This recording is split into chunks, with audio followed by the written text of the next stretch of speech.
નમસ્તે મિત્રો, કેલિફોર્નિયામાં 60 યુએફઓ જોવા મળતા લોકોના જીવ અદ્ધર થઈ ગયા હતા.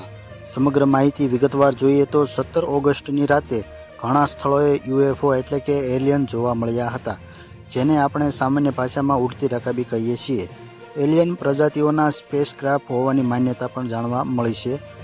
17 ઓગસ્ટની રાત્રે કેલિફોર્નિયાના લેન્કાસ્ટર અને પામડેલના ઘણા સ્થળોએ યુએફઓ દ્રશ્યમાન થયા હતા, જેને આપણે સામાન્ય ભાષામાં ઉડતી રકાબી તરીકે ઓળખીએ છીએ. એવું માનવામાં આવી રહ્યું છે કે આ કેટલીક અદ્યતન એલિયન પ્રજાતિઓના સ્પેસક્રાફ્ટ છે, જે પૃથ્વી પર દેખરેખ રાખવા અથવા કંઈક સંશોધન કરવા માટે આવે છે, પરંતુ હજુ સુધી તેની વૈજ્ઞાનિક રીતે પુષ્ટિ થઈ શકેલ નથી અથવા તેને છુપાવવામાં આવેલ છે. 17 ઓગસ્ટે કેલિફોર્નિયામાં જોવા મળેલા તમામ યુએફઓ અલગ અલગ પ્રકારના હતા. કેટલાક રંગીન લાઇટવાળા હતા તો કેટલાકમાં એક જ પ્રકારનો પ્રકાશ નીકળી રહ્યો હતો. એક જ વિડીયો દર્શાવે છે કે ઓછામાં ઓછા 60 ઓર્બ યુએફઓ પણ જોવા મળ્યા હતા.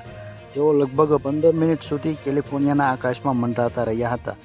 એક વિડીયોમાં એલિયન શિપ બોટની પાછળ ક્યાંક પડી જાય છે, તે પછી તેની ઓળખ થઈ શકેલ નથી.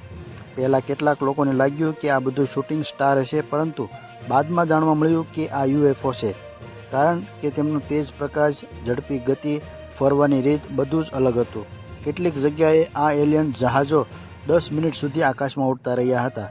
આ જાણકારી સ્થાનિક પ્રશાસન અને અમેરિકન સરકારને આપવામાં આવેલ છે. આ વિડીયોને તપાસ એજન્સીઓ સાથે પણ શેર કરવામાં આવેલ છે. ગયા વર્ષે આ અંગે સૈન્ય અધિકારીઓની પૂછપરછ કરવામાં આવેલ છે.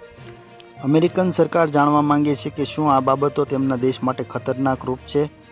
26 જુલાઈના રોજ રાષ્ટ્રીય સુરક્ષાની સબ કમિટીની સુનાવણી ચાલી હતી, જ્યાં યુએસ નેવીના રેયાન ગ્રેવ્સ, ડેવિડ ફેવર અને યુએસ મિલિટરીના કોમ્બેટ ઓફિસર અને પેન્ટાગોનના ઇન્ટેલિજન્સ ઓફિસર ડેવિડ ગ્રસે નિવેદન આપ્યું હતું.